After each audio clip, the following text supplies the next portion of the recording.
Alrighty, welcome back. It's Monday. Time for a show.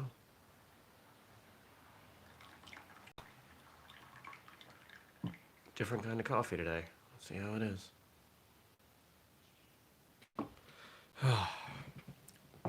Some stomach acid. I'm not enjoying being on antibiotics. No. 3, 2, 1. Good morning, everybody. Welcome. Today is Monday, July 6th, 2020. That's right. We're firmly into the second half of 2020. My name's Jeremy, and this is my first cup of coffee.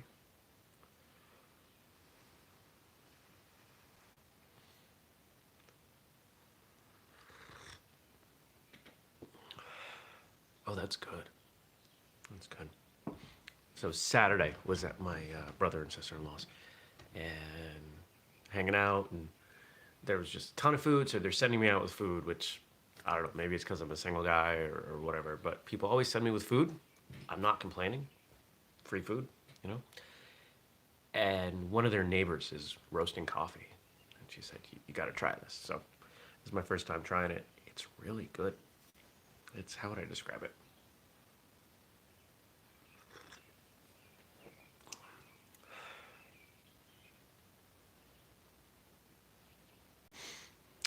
It's like a medium to a dark roast, but it has more of the complexity and almost the sweetness of a lighter roast. I think that's the best way to describe it. It's pretty good. I might have to get hooked up with some of this guy's coffee. Well, I had a fantastic weekend. I don't know about you. Friday was a good day. What did I do? Worked in the morning. Went to see a client. Came back. Recorded a couple podcast episodes.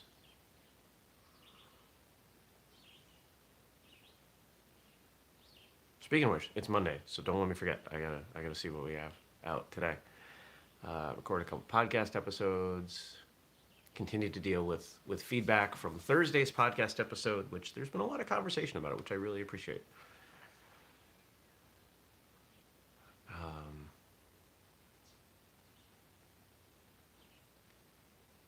Went to the gym. Friday, did I? No, I didn't. I don't think I did. Saturday, hung out with all my CrossFit friends, and we had a big workout, and my legs are still sore. I did a little bit too much. And then Saturday was pool party day. My brother and sister-in-laws. I spent the day in the pool, which was awesome.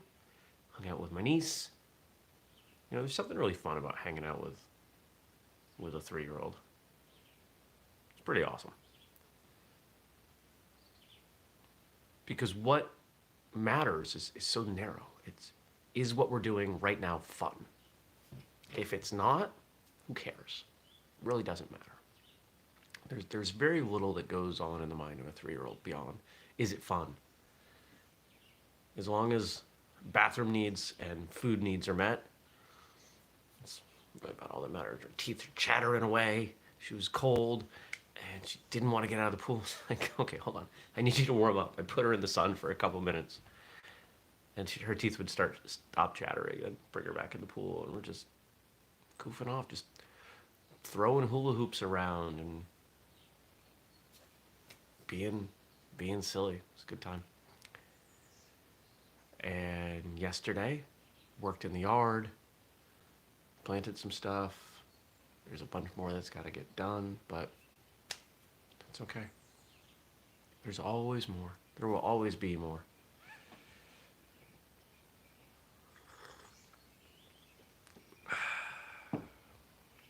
It's growing on me.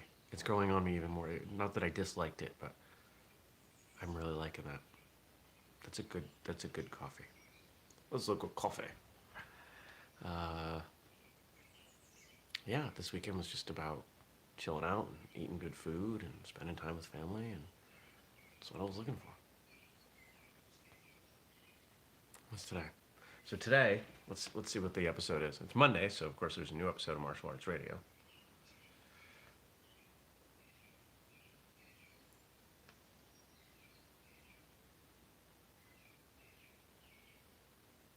Come on.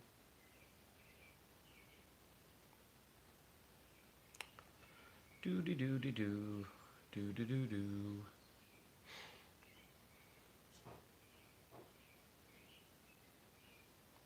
Come on. Oh, come back.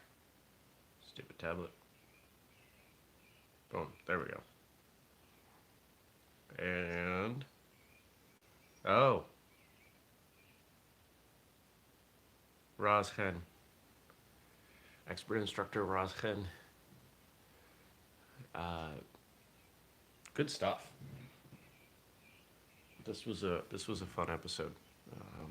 We haven't had a Krav Maga guy in a while, and this was a good one. So check that out. Enjoy that, and let me know what you think. What else is going on today? Client work.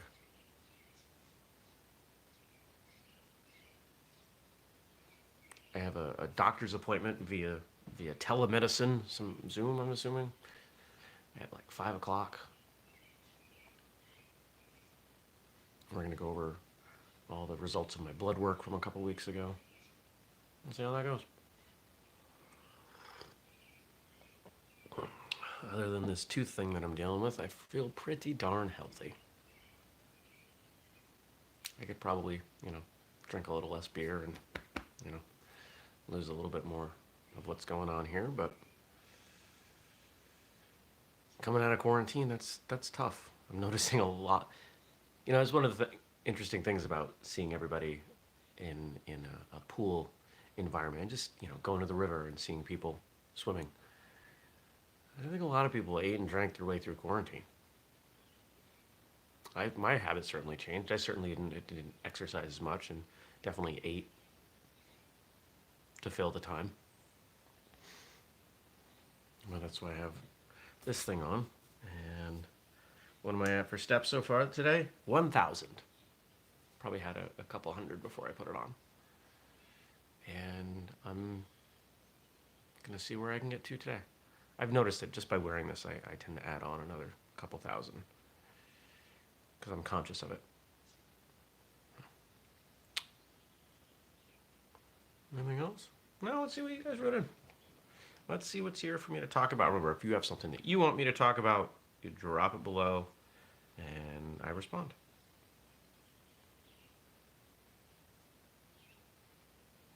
Here we go. All right.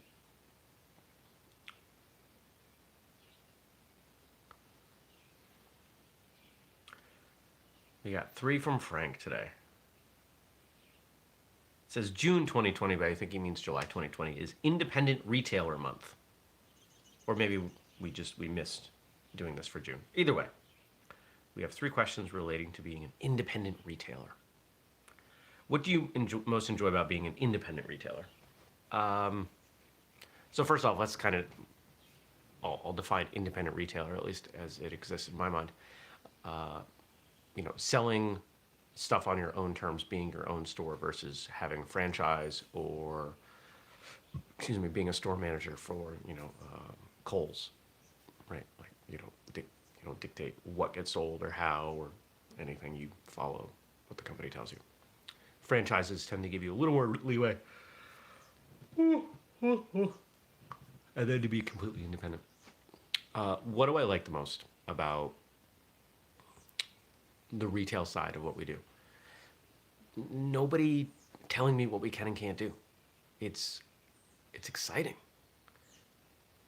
One of the things I learned early on is that depending on where you are, your business can be dramatically different and needs to be. Back when I had my computer consulting company, one of my sales reps, the one I got to know the most, could not understand why some things that I ordered worked really well and things that, he would say, this works for everybody, it didn't work at all. And I'd say, guy, it's because we're in Vermont. It's different here. People are different. People are looking for different things. And I think there's an element of that everywhere. And by being an independent retailer, you get to cater what you offer to your clientele. there's a bit of a chicken and egg thing here, that you cater what you offer to who's around, and who's around will adjust to what you offer. And you can say the same thing about martial arts. If you're a martial arts instructor, the way you teach your classes dramatically impacts your retention. But if you're a good instructor, you will adjust what and how you teach a little bit to who's there.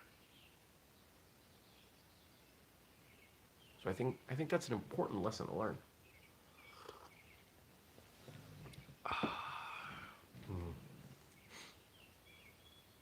That's good. What is most challenging about being an independent retailer? Being independent, not having the advice, the guidance, having all the responsibility on your shoulders, having less buying power if you're reselling items, having less favorable terms with vendors. You know, when I buy stuff, I've got to buy it. I've got to pay for it right away. And that's not always easy. But that also keeps me from getting into trouble. There are a lot of people who, I mean, as bad as COVID has been on our retail sales, at least I'm not sitting on a pile of inventory that nobody wants to buy and owing manufacturers. There are lots of people out there that are facing that right now. It sucks. And if we look at that from the martial arts school perspective, because I try to tie all this back to martial arts. Oh, as an aside, if you are a martial arts school instructor or owner, I am hosting a class Wednesday with Sensei Craig Wareham called, what did we call it? How Martial Arts Schools Can Survive COVID-19. I am pretty sure we've got another round of restrictions and lockdown coming, and we're going to share what Sensei Craig did at his school that worked immensely well. They're down 5% of their students. 5%. Not 50%. Not they closed. 5%. You can find that event on Facebook. If you go to Whistlekick on Facebook and you look at the events, it'll be easy to find. I think there are only 2 there. And don't forget, tomorrow is Whistlekick Live. So shout out to Gabe. Now I've completely forgot what I was talking about. I was tying it back to martial arts schools. What is most challenging about being independent? There are martial arts schools that are part of franchises and associations and other things like that. And it's the same thing, whether it's a retail business or a school. It's guidance, it's curriculum, it's systems. I think systems are probably the biggest challenge for martial arts schools, because you get started, and I don't know too many martial arts instructors that get into it because they want to run a business. They get into it because they love martial arts and they want to teach. And they get going and they realize, man, people aren't paying their bills. And okay, I got some help teaching these classes, but they're doing it different ways. Now I need a standardized curriculum. And it's something that I tell all of my clients. The hardest growth in any business is going from you to your first employee. That is always the biggest challenge, because you didn't need systems when it was just you. It was in your head. It was fine to be in your head because nobody else had to get in there to find stuff. But when you add somebody else, you got to start putting that stuff down on paper, and there's a lot that you've got to write down. And I deal with the same thing with Whistlekick. I deal with it with my consulting, because I have people that work with me. And some of these systems that we have in place have taken years to develop, and they're not ideal. That is great coffee. If you're a coffee connoisseur, the kind of sweetness I described at the end, I'd almost call fruity. It's good stuff. And our third one here. If you could give advice to an aspiring independent retailer, what would it be?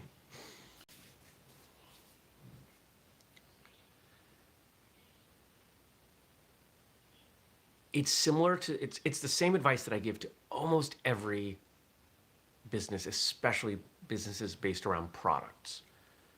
Let your market tell you what it wants. There are far too many businesses that try to push things too far in one direction and people don't respond. They're not ready. Now, of course, you have the counterexample. You've got Henry Ford's quote, if I'd asked people what they wanted, they would have said a faster horse. There are times when you have to ignore any advice in business. But most of the time, where retail businesses get into trouble is that they are the person making the buying decisions forgets that they are not the only customer. So they're buying stuff thinking that it's the coolest stuff. Everybody's going to want it. And that doesn't work out. Here's a great concrete example. Back when I had my IT company, we had a retail store. And our retail sales were a relatively small part of what we had. Think of it more like, even though we were in a storefront, we were a repair shop that had our repair inventory available for people to buy, as well as some parts on hand that we used when we went on site.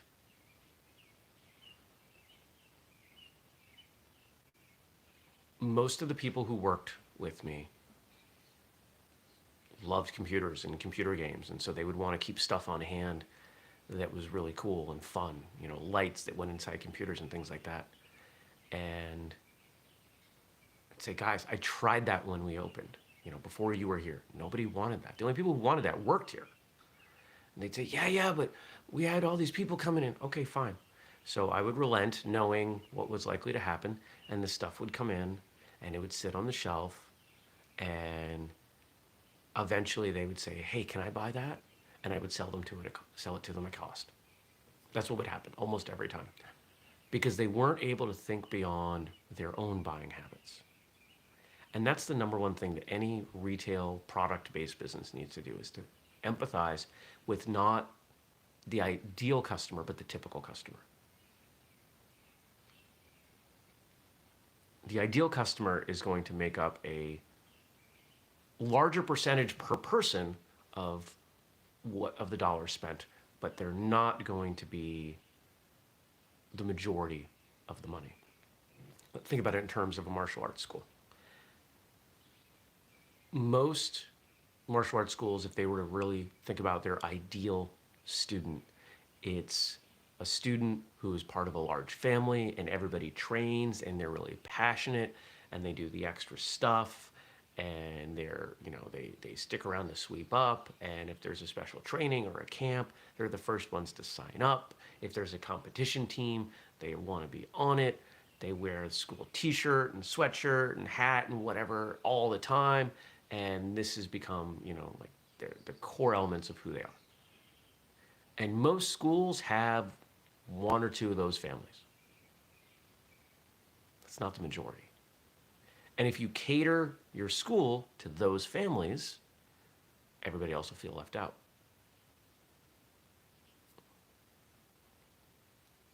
So you have to think about it in realistic terms, not idealistic terms.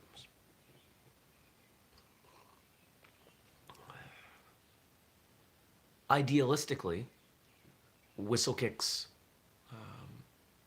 followers are people very much like me, people who've been training for a long time and love martial arts and wear whistlekick head to toe and think about martial arts constantly. But here we are, years into this, that's not what happens. That's not what's really going on. Most of the people really enjoy martial arts. Maybe they love martial arts. But statistically, most people who are affiliated with the brand in some way have never made a purchase. That's natural. That's going to happen. Most people who listen to the podcast don't listen to every episode. Most people who watch First Cup don't watch every episode. It's okay. Now, I can try to fight that and find ways to change that reality. It's not going to change. Or I can accept that reality and I can work with it. I can either be, you know, hard goju, you know, bone to bone smash, kyokushin, shin kick with that idea, or I can be aikido and I can go with it.